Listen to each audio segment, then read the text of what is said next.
श्रोता प्रेमियों, मैं राम सागर शास्त्री आप लोगों के समक्ष रखने जा रहा हूं पंचक एवं कुयोग सुयोग का विचार। देखिए, पंचक का अर्थ होता है 5 गुना फल देने वाला। पंचक 2 प्रकार के होते हैं। नंबर 1 चौरादि पंचक, नंबर 2 नाक्षत्रिक पंचक। चौरादि पंचक में चोर पंचक, रोग पंचक, राज पंचक, मृत्यु पंचक और अग्नि पंचक आते हैं। इनमें रात्रि को चोर और रोग पंचक को वर्जित माना गया है।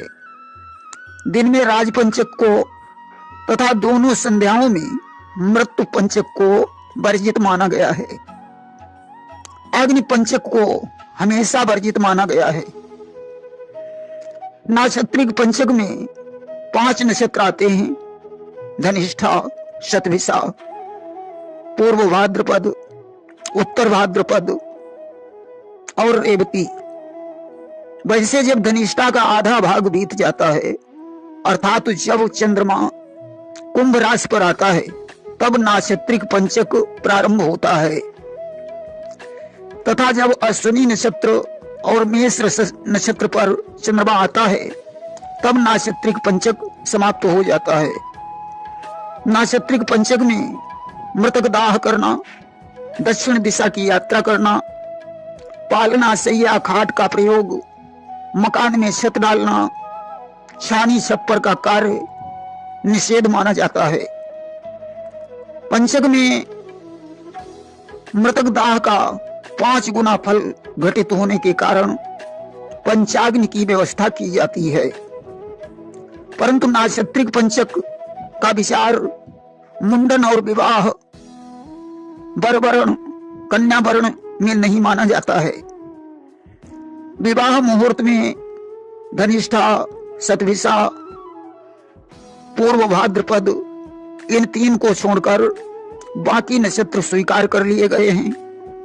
वहीं मुंडन संस्कार में धनिष्ठा, शतभिषा और रेवती को स्वीकार कर लिया गया है। सिर्फ उत्तर भाद्रपद और पूर्व भाद्रपद को छोड़ा गया है। परंतु वरवर्ण में उत्तर भाद्रपद, पूर्व भाद्रपद दोनों स्वीकार कर लिए गए हैं तथा कन्या वर्ण में पूर्व भाद्रपद, उत्तर भाद्रपद, धनिष्ठा, रेवती को स्वीकार किया गया है। सिर्फ शतभिषा को छोड़ा गया है। परंतु वैदिक प्रतिष्ठा में शतभिषा को भी स्वीकार कर लिया गया है, क्योंकि वैदिक प्रतिष्ठा यानी देव प्रतिष्ठा में शतभिषा को स्वीकार कर लिया गया है, क्योंकि इस नक्षत्र के स्वामी वरुण देव हैं। मंडपारोपण में नाक्षत्रिक पंचक का कोई विचार नहीं है, अतः मंडप नाक्षत्रिक पंचक में गाड़ा जा सकता है, क्योंकि मंडप विष्णु का प्रतीक है और इसमें जल के अधिष्ठाता वरुण का पूजन भी होता है। परंतु ज्योतिषकारों ने मंडप मुहूर्त में शतभिषा को छोड़ दिया है। फिर भी अगर इसका प्रयोग किया जाए तो अनुचित नहीं है। पंचक की तरह 2 योग और भी होते हैं, जिन्हें दुपुष्कर और त्रिपुष्कर योग के नाम से जाना जाता है।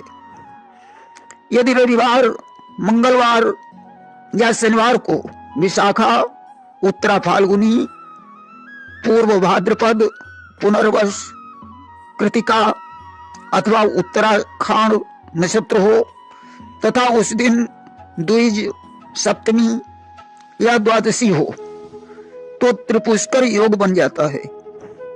इसमें मृत्यु, विनाश, वस्तु लाभ का 3 गुना फल प्राप्त होता है तथा यदि द्विज, सप्तमी, द्वादशी को रविवार, मंगलवार, शनिवार हो और उसी दिन चित्रा, मृगशिरा या धनिष्ठा नक्षत्र हो, तो दुपुष्कर योग बनता है।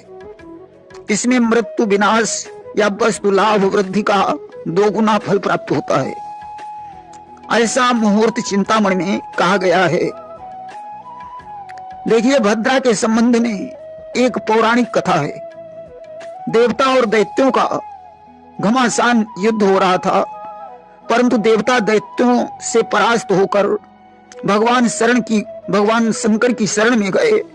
उस समय भगवान शंकर के क्रोध से उनके शरीर द्वारा एक गर्दभमुखी स्त्री की उत्पत्ति हुई, जिसके पूंछ भी थी, सिंह जैसी गर्दन थी, चक्राकार चरण थे, 7 भुजाएं थीं, जो प्रेत पर सवार होकर दैत्यों का वध करने के लिए निकली। देवताओं ने प्रसन्न होकर उसे कर्ण प्रांत में स्थापित कर लिया या अपने कानों से लगा लिया, या हम यह कह सकते हैं कि बब, बालक, तैतिल आदि कर्णों में स्थापित कर दिया। अथवा यह भी कहा जा सकता है कि 7 कर्ण भद्रा की भुजाएं हैं। देवताओं का कल्याण करने के कारण शिव शरीर से निर्गत उस देवी का नाम भद्रा कहा गया है। मेष, मकर, वृष, कर्क के चंद्र में भद्रा स्वर्ग में तथा कन्या, मिथुन, तुला, धनु के चंद्र में पाताल में एवं कुंभ, मीन, वृश्चिक, सिंह के चंद्र में भद्रा पृथ्वी पर निवास करती हैं। इसमें मृत्युलोक की भद्रा को कार्यनाशक माना जाता है। स्वर्ग और पाताल की भद्रा को शुभ मान लिया गया है।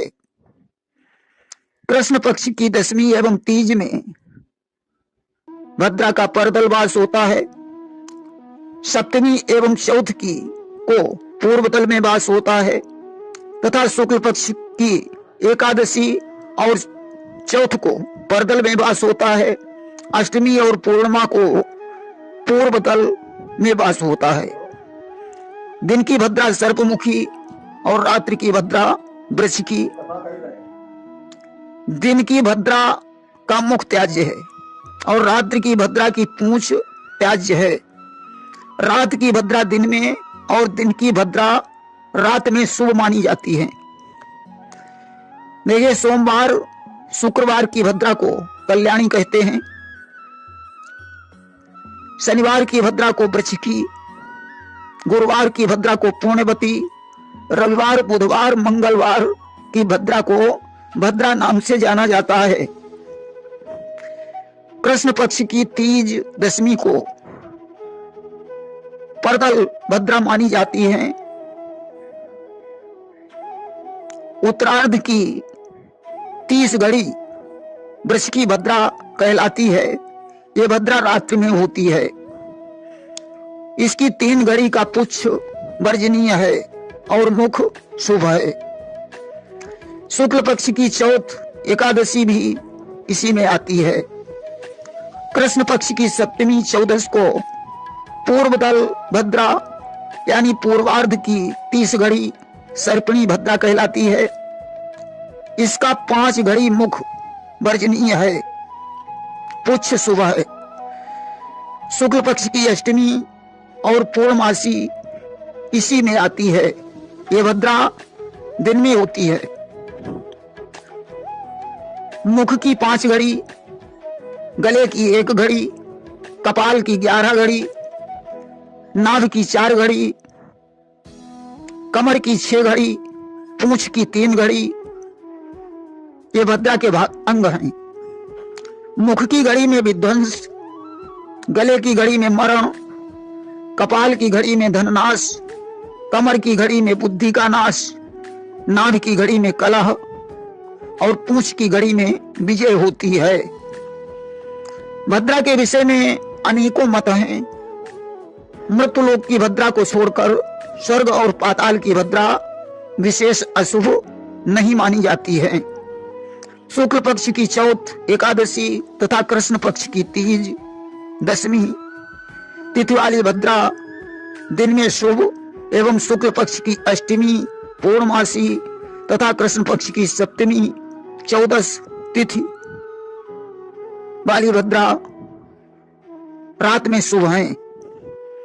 विशेषकर भद्रा वैधृति मध्याह्न काल के उपरांत विशेष मान्य नहीं है। न्यायालय कार्य, विशिष्ट व्यक्ति से संपर्क, शत्रु हेतु कार्य रचना, चिकित्सा, वैद्य डॉक्टर से संपर्क हेतु, स्त्री प्रसंग, वाहन क्रय विक्रय एवं उपयोग में भद्रा दोष नहीं माना जाता है। ऐसा मुहूर्त चिंतामणि का विचार है। अर्थात यदि चंद्रमा कन्या, तुला, धन, मकर राशि में संचरण कर रहा है तो भद्रा मान्य है, अन्यथा नहीं। यदि शुक्ल पक्ष की चौथ, एकादशी तथा कृष्ण पक्ष की तीज, दशमी को रात में भद्रा लगे तो वृश्चिकी होने के कारण पूंछ का त्याग प्रारंभ की 5 घड़ी शुभ मानी जाएगी एवं शुक्ल पक्ष की अष्टमी, पूर्णमासी तथा कृष्ण पक्ष की सप्तमी, 14 तिथि की भद्रा दिन में हो तो सर्पिणी होने के कारण मुख त्याज्य अंत की 3 घड़ी शुभ मानी जाएगी। सोमवार, शुक्रवार और गुरुवार की भद्रा में विशेष दोष नहीं माना जाता है। शनिवार की भद्रा भी प्रारंभ की 5 घड़ी तक शुभ मानी जाएगी, परंतु रविवार, बुधवार, मंगलवार की भद्रा त्याज्य हैं। ज्योतिष शास्त्र में अनेकों प्रकार के सुयोगों और कुयोगों का वर्णन किया गया है। योग का मतलब होता है जोड़। जब 2 या 3 चीजें आपस में जुड़ती हैं तो योग बनता है। कुछ योग दिन और तिथि के मेल से तथा कुछ योग दिन, तिथि और नक्षत्रों के मेल से बनते हैं। कुछ तिथि और नक्षत्र के मेल से, कुछ दिन और नक्षत्र के मेल से बनते हैं। दिन और नक्षत्र के मेल से बनने वाले योग मुख्यतः 28 हैं, जिनमें 16 योग शुभ और 12 अशुभ हैं। शुभ योग हैं आनंद, धाता, सौम्य, केतु, श्रीवत्स, छत्र, मित्र, मानस, पद्म, सिद्धि, शुभ, अमृत, मातंग, चर, सुस्थिर और प्रवर्ध योग। अशुभ योग हैं कालदंश, धूम्र, ध्वंस, वज्र, मुदगर, लुम्बक, उत्पात, मृत्यु, काण, मुसल, गद तथा राक्षस योग। दिन और नक्षत्रों से बनने वाले और भी योग हैं, जैसे सर्वार्थ सिद्ध योग और अमृत सिद्ध योग। परंतु मंगल को अश्विनी गृह प्रवेश में, शनि को रोहिणी महायात्रा में, गुरुवार को पुष्य विवाह में मान्य नहीं है। यमघंट, दग्ध, यमदृष्ट, मृत्युदायक, कृकच, दग्ध में तिथि दग्ध, दिन दग्ध 2 योग होते हैं। ये योग यात्रा और विवाह में वर्जित हैं। इनमें भद्रा, व्यतिपात, वैधृत, जन्म नक्षत्रादि दोष दोपहर के बाद न्यून हो जाते हैं। सर्वार्थ और अमृत सिद्ध योग तथा रवि योग भी कुयोग दोष का विनाश कर देते हैं। सूर्य नक्षत्र से इष्ट दिन का नक्षत्र 4, 9, 6, 10, 13 या 20वां हो तो रवि योग दोष संघ विनाशक एवं कुयोग नाशक है। विष योग, रत्नांकुर योग, अधम योग, काल योग आदि योगों को भी ज्योतिष में बताया गया है। नक्षत्र 7 प्रकार के होते हैं: ध्रुव, चर, उग्र, मिश्र, मृदु, क्षिप्र और तीक्ष्ण। देखिए, भद्रा में विष, तांत्रिक, घात कर्म सिद्ध होते हैं। तिथियां 4 प्रकार की हैं: जया, नंदा, रिक्ता और पूर्णा। सुभत्व के लिए चौघड़िया और बार होरा आदि की व्यवस्था भी है। एक योग है ज्वालामुखी योग। परेवा को मूल नक्षत्र, पंचमी को भरणी, अष्टमी को कृतिका, नवमी को रोहिणी, दसवीं को श्लेखा नक्षत्र पड़े तो ज्वालामुखी योग होता है। यह योग बहुत भयंकर है। इसमें रोग लगे तो रोगी उठ न पाए, नदी नहाए तो डूब जाए, सधवा स्त्री अगर चूड़ी पहने तो विधवा हो जाए। परंतु रवि योग सर्वार्थ सिद्ध या अमृत योग में यह दोष नगण्य हो जाता है। एक योग घातक योग है। ज्येष्ठा, अश्लेखा, शतभिषा, आद्रा, पूर्वा, भरणी, विशाखा, धनिष्ठा, कृतिका नक्षत्र यदि शनिवार मंगलवार को पढ़ें और चौथ, नवमी, चौदस, द्वादशी, छठ तिथि हो तो रोगी को विशेष दुख प्राप्त होता है। मृत्युंजय मंत्र का जप, तुलादान या ग्रह दशा का विवेचन करके उपाय करना चाहिए। अमृत सिद्ध योग में कुछ तिथियां विष योग बनाती हैं। सर्वार्थ सिद्ध योग में भी कुछ तिथियां दुर्योग बना देती हैं। अमृत योग और सिद्ध योग दोनों एक साथ पढ़ें तो दुष्ट योग बन जाता है। जैसे शहद और घी समान मात्रा में मिलकर विष बनाता है। सामान्य रीति से लग्न शुद्धि का विचार आवश्यक है। प्रेम से बोलिए वृंदावन बिहारी लाल की जय।